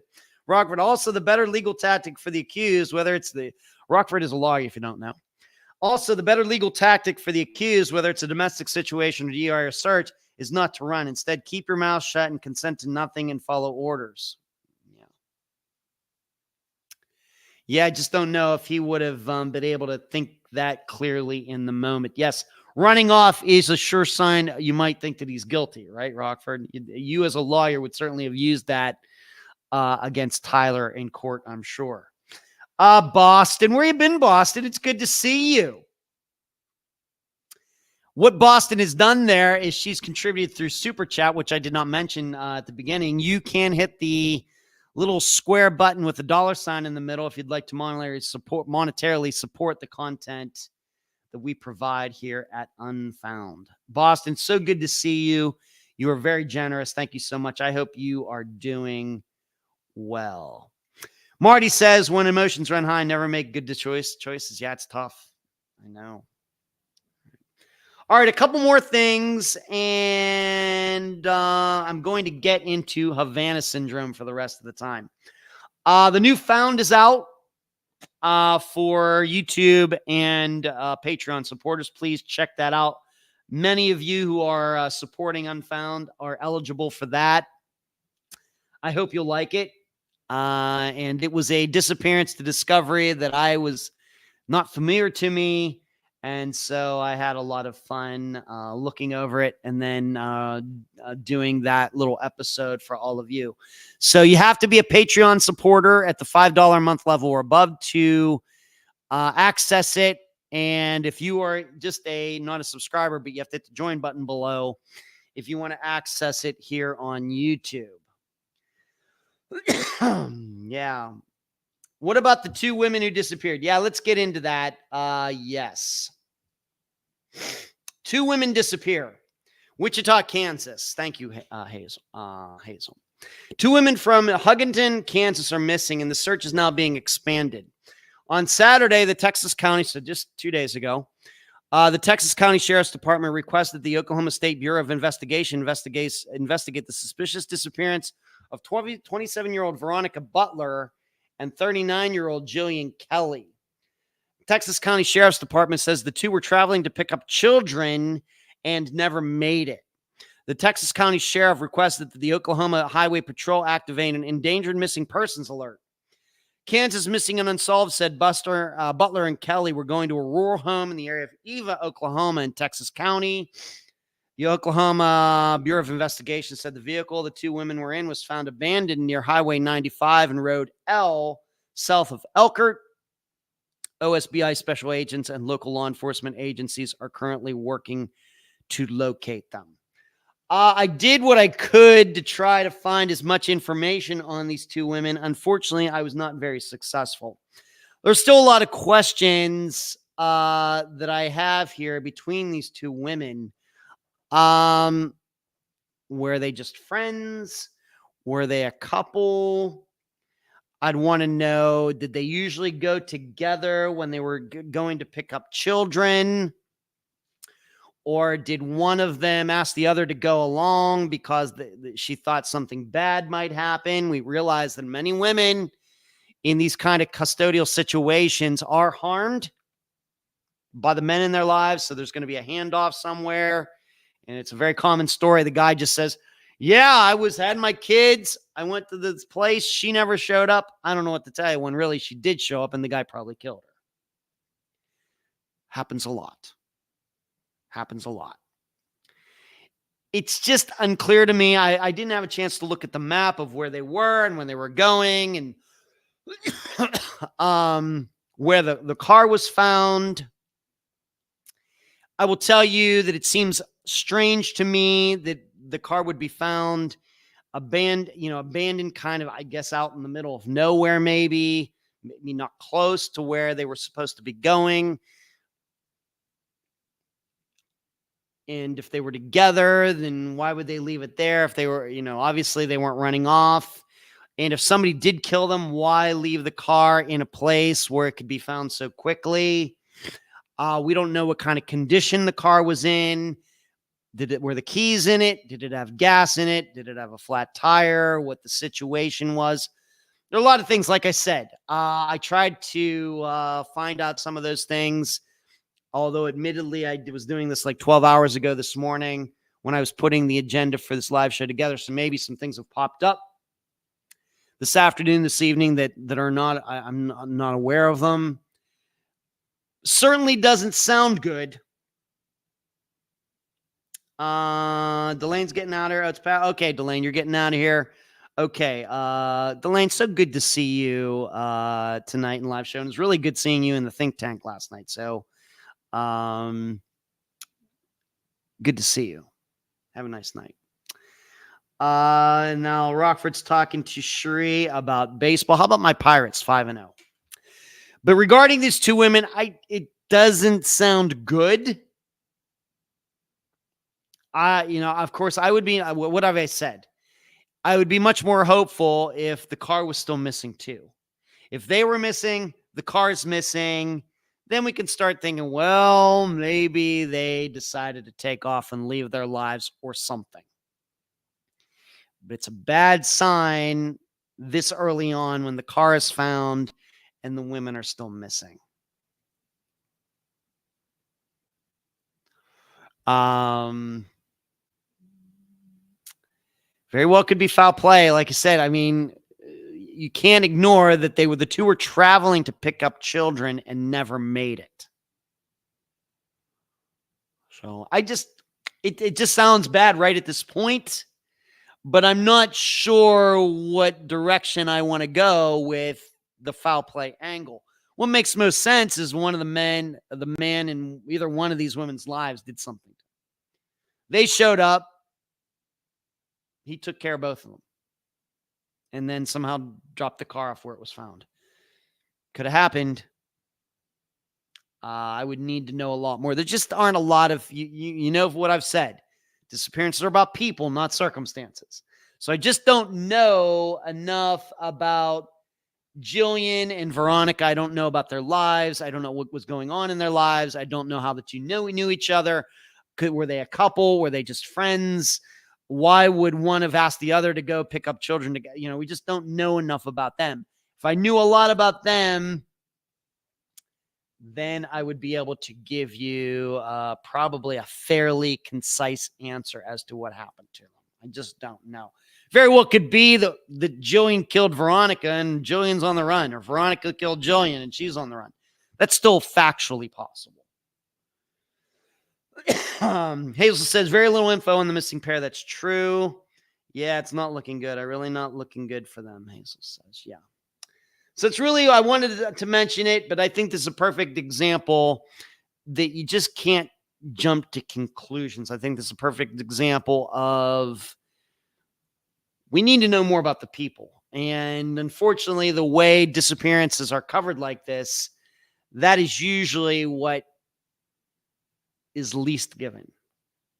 They'll tell you a location where a car was found and where they were going sometimes and everything, but they don't tell you how Veronica and Jillian knew each other, all those things, which are really what you need to know.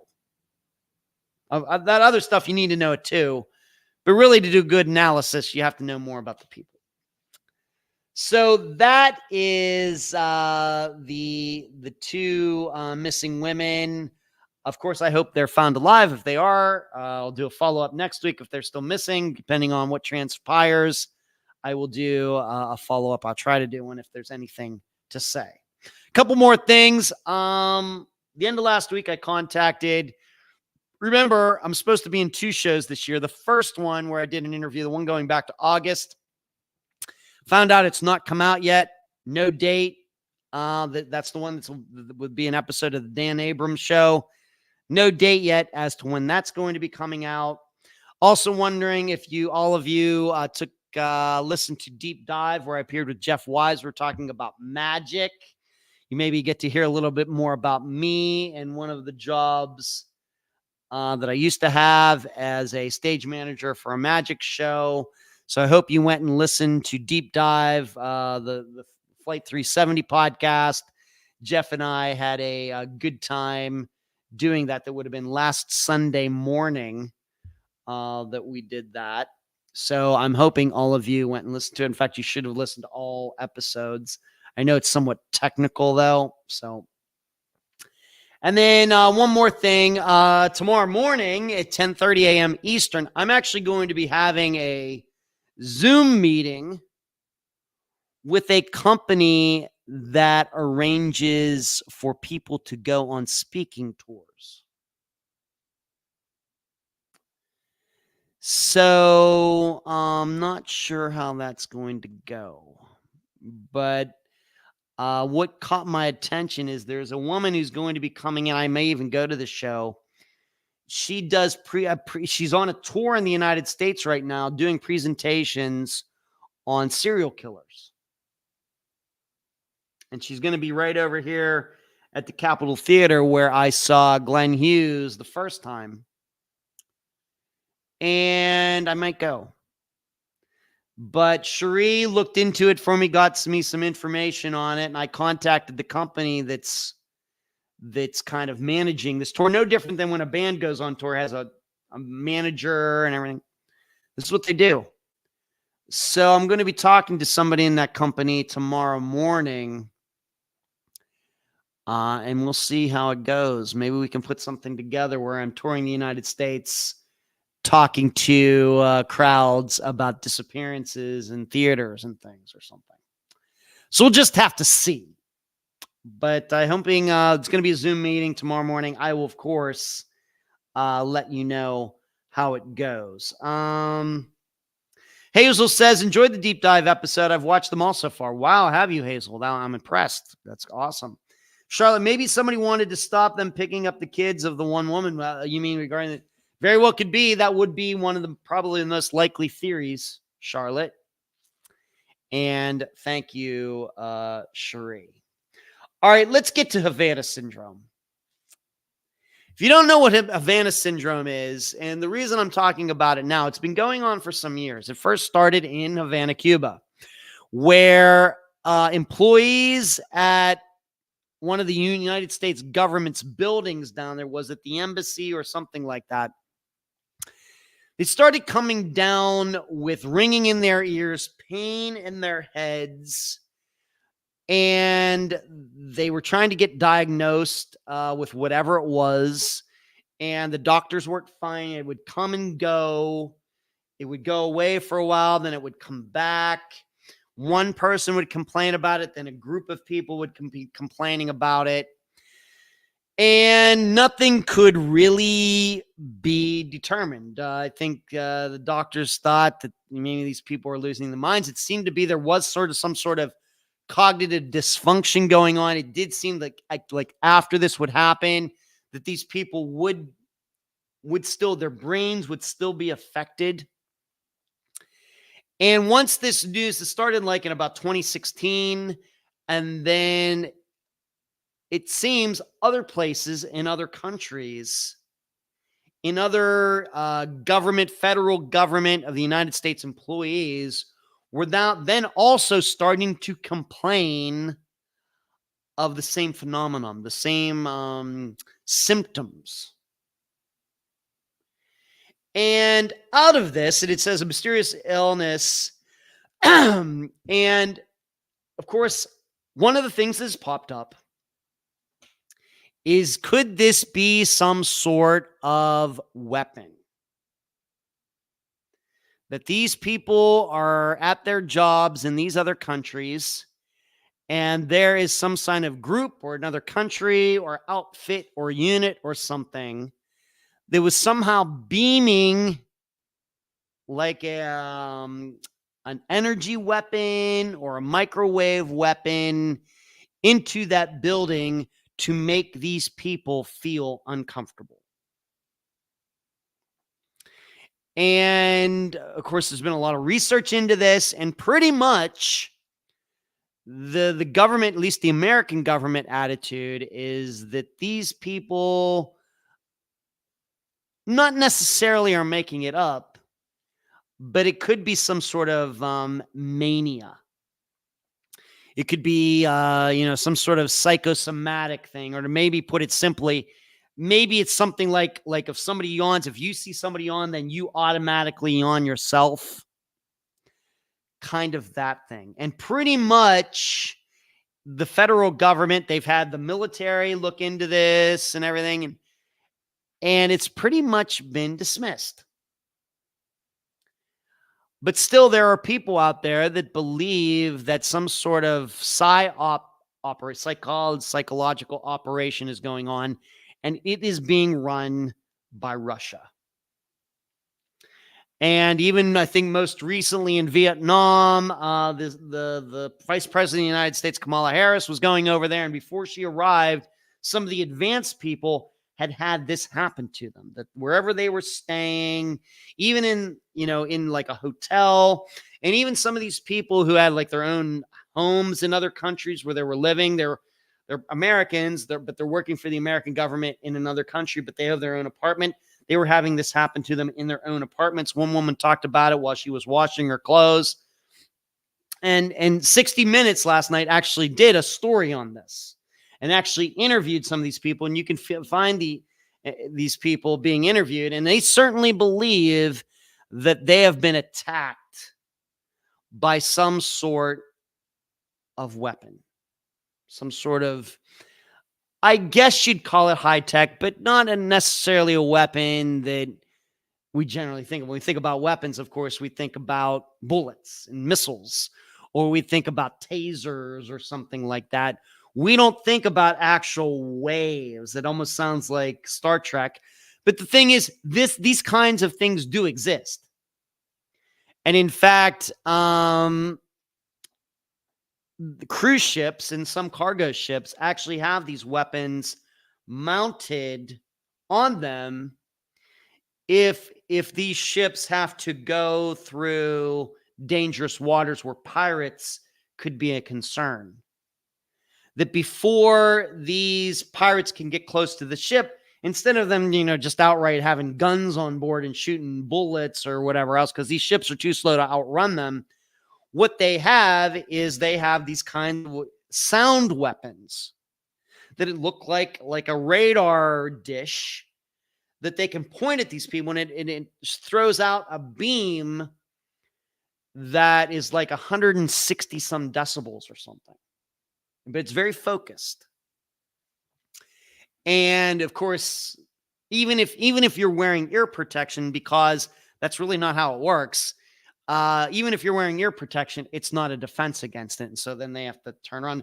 And there are some stories, you can find them on Google, where these weapons have been used to fend away pirates and for these ships to get away. So this kind of weapon does exist. All right.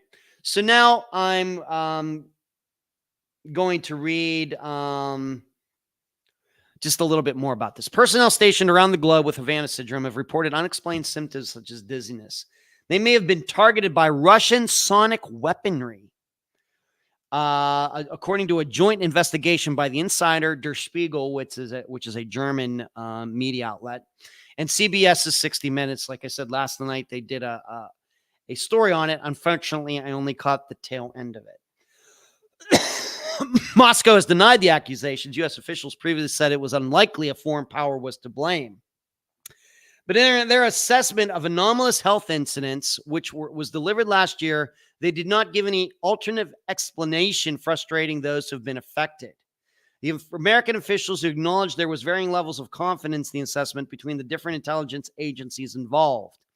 The phenomenon gets its name from Cuba's capital, Havana, where the first case was detected in 2016. Though the new reports suggest the first cases may have happened in Germany 2 years earlier. Other cases have been reported around the world, from Washington to China. American personnel struck with the condition, including White House, CIA, and FBI staff, have complained of dizziness, headaches, difficult concentrating, and an intense, painful sound in their ears. More than 1,000 reports of the mysterious ailment have been made, with dozens of cases still officially considered unexplained. However, a National Institute of Health study published last month said MRI scans have failed to detect evidence of brain injuries in dozens of U.S. personnel who report this happening to them. There's long been a suspicion that those affected have been hit by directed energy or microwaves fired from hidden devices, a possibility that was acknowledged in an earlier U.S. intelligence report.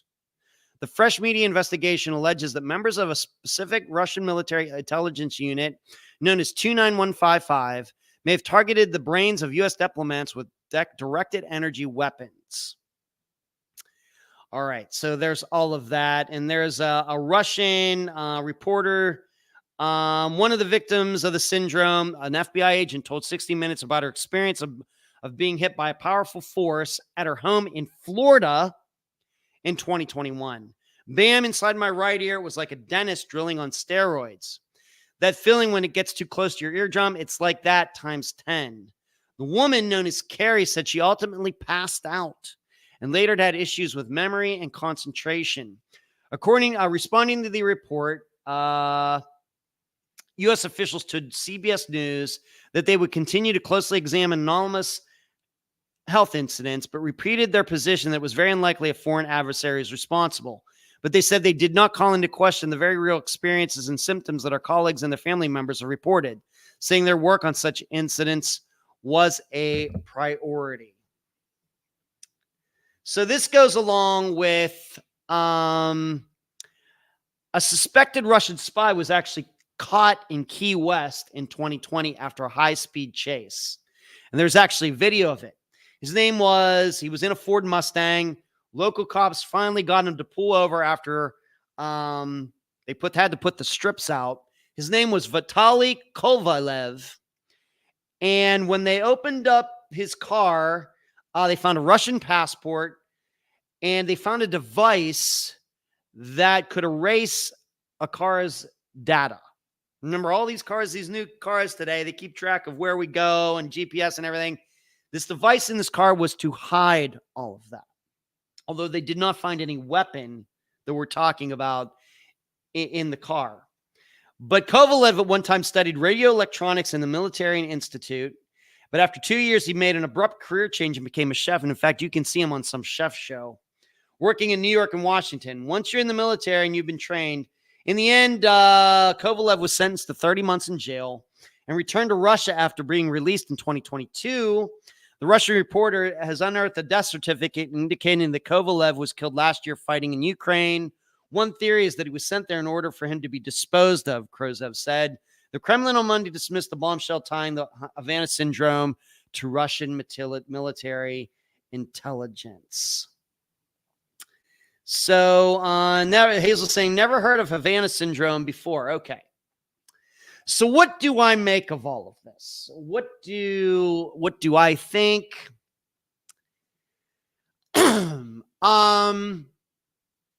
There are reasons to believe this is some type of weapon, and there are many, many, many, many, many reasons to not believe that this is a type of weapon, and that, there's many reasons to believe that no country or group or even person is behind any of this. And I will tell you, when I first heard of this back in 2016, I completely dismissed this as some sort of mania. And my thinking was that, what lengths will people go to get out of doing a job? What lengths will people do to, you're stationed in Cuba, you're doing some mundane government job.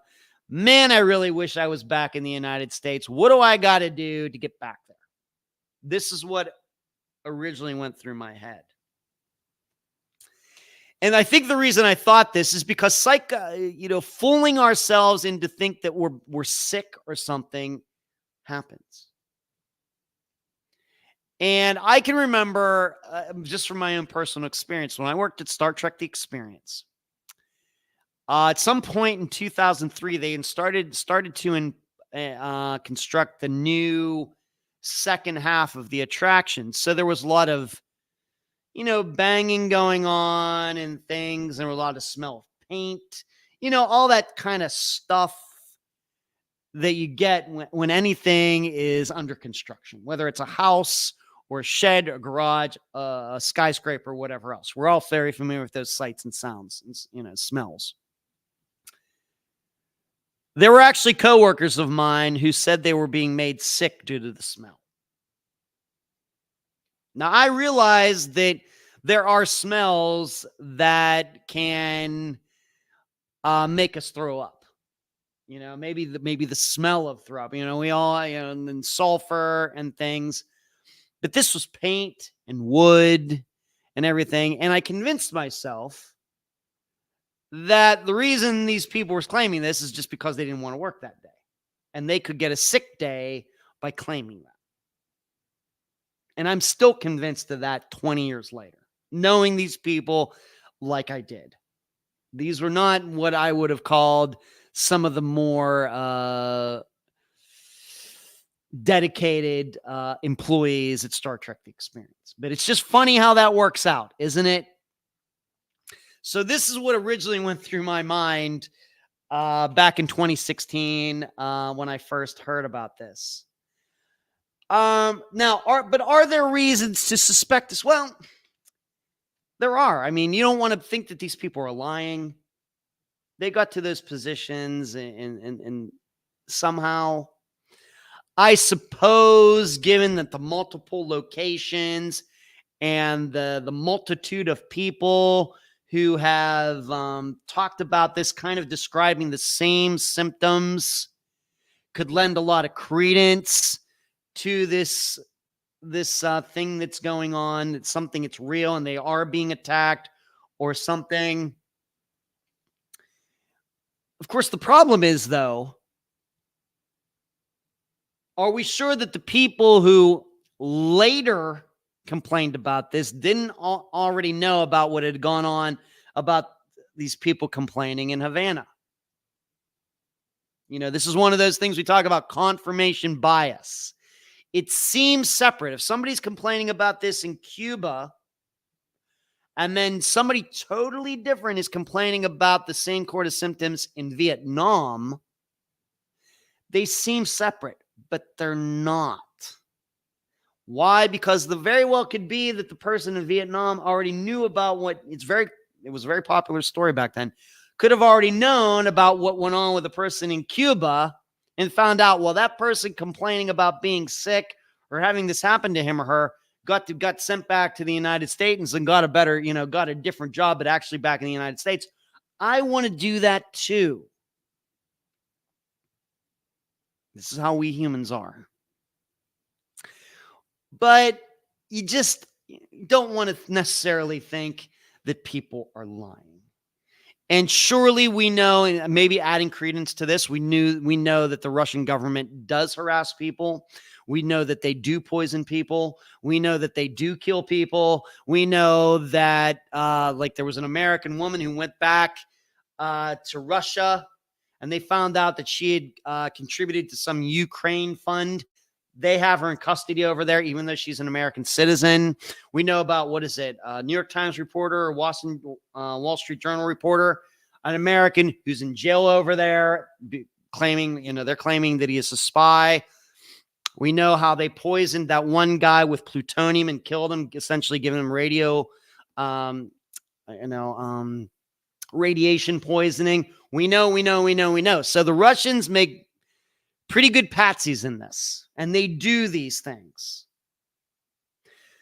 The problem I have with this entire thing, I actually tried to look up microwave weapon or energy weapon on Google just to get a picture of one. There are pictures of them, and as I said, they do exist. The problem is the versions of them are pretty large.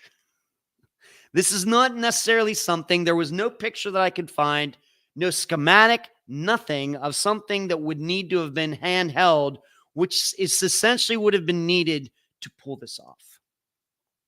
The only mock-ups you can find are ones from movies, props. This is one thing that bothers me.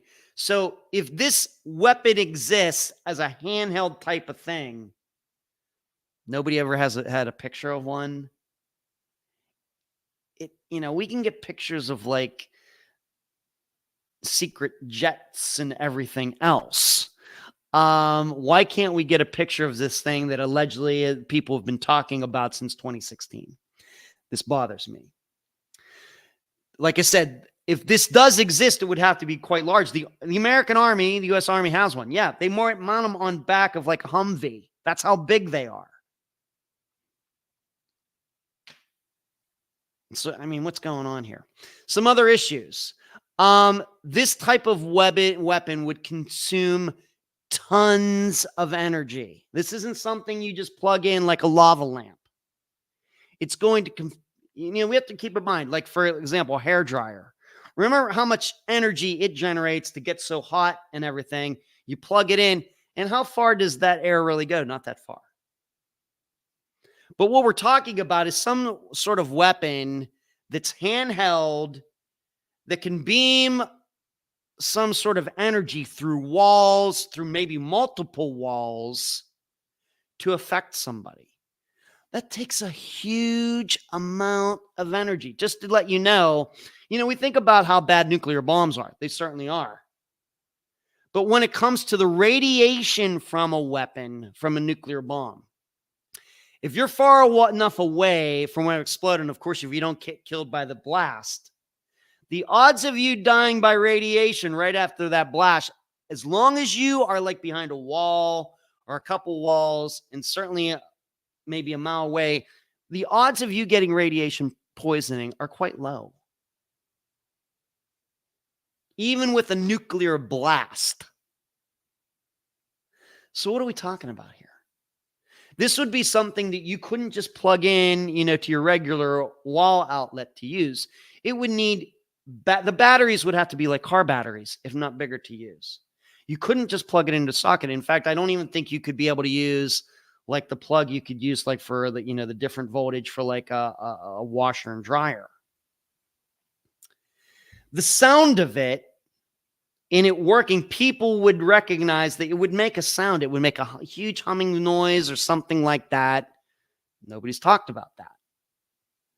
And what about the collateral damage? Are we just saying that the group that's doing this is so precise that they only have hit the people that they've wanted to hit? What about the collateral damage? You mean they've never made any mistakes and hit somebody else or something? We don't have any stories about that.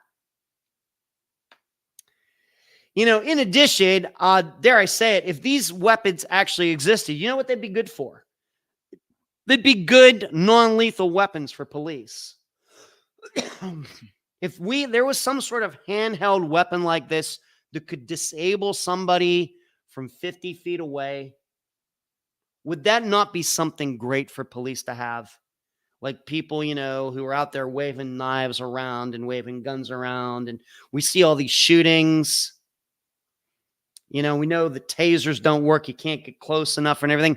Would not this type of weapon be perfect for that? And if so, why aren't they in any hands, at least in the United States, any police officers' hands in the United States?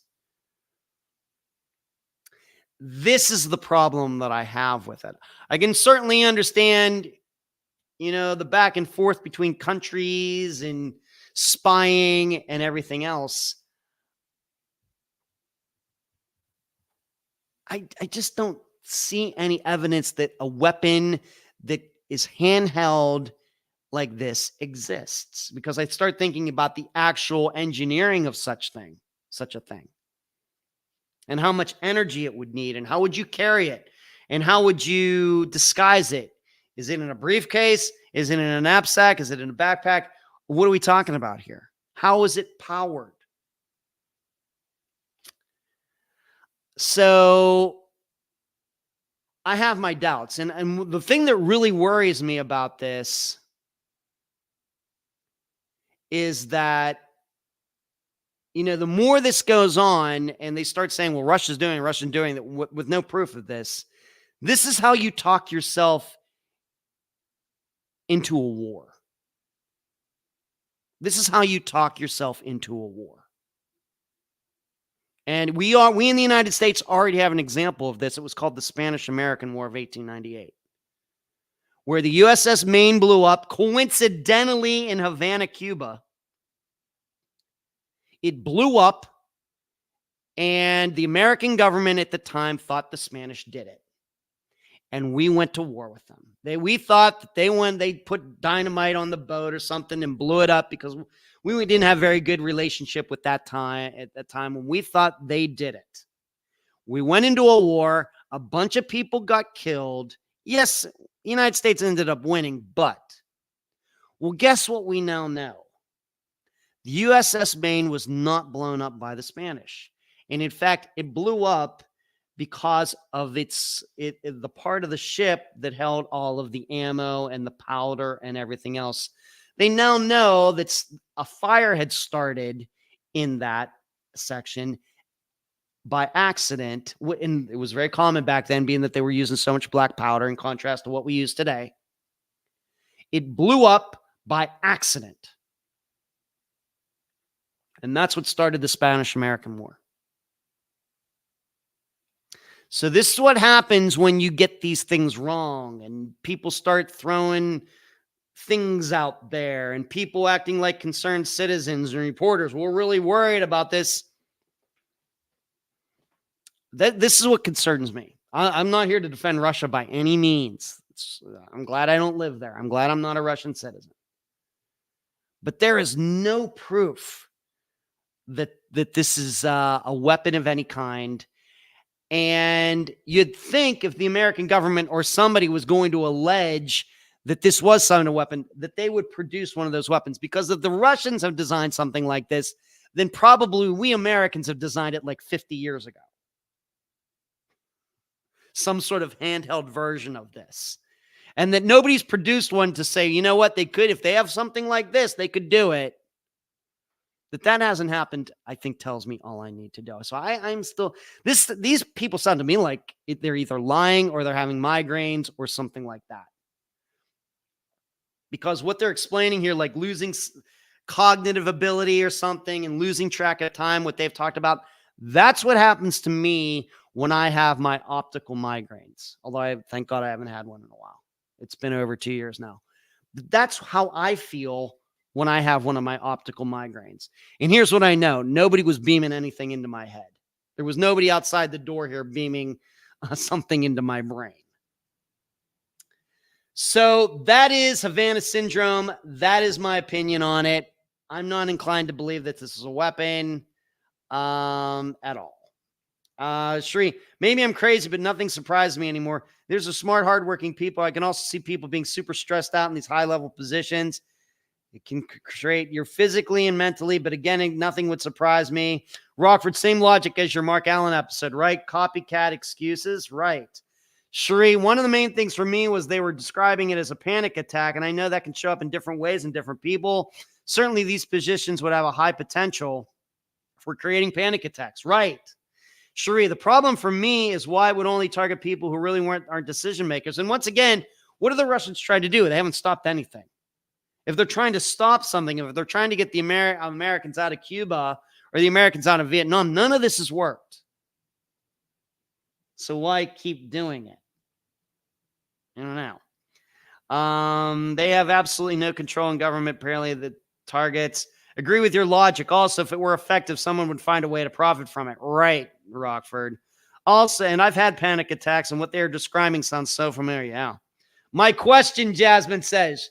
Your question. I almost thank you, Jasmine. I apologize. Your question. Got to get to your question, then we'll be almost done. I'm running over tonight. I wanted to talk. Jasmine asked me. Sorry, Jasmine. I apologize. I'm going to ask it right now. Answer it. Would you ever consider becoming a private detective in order to expand and gather more sources for Unfound?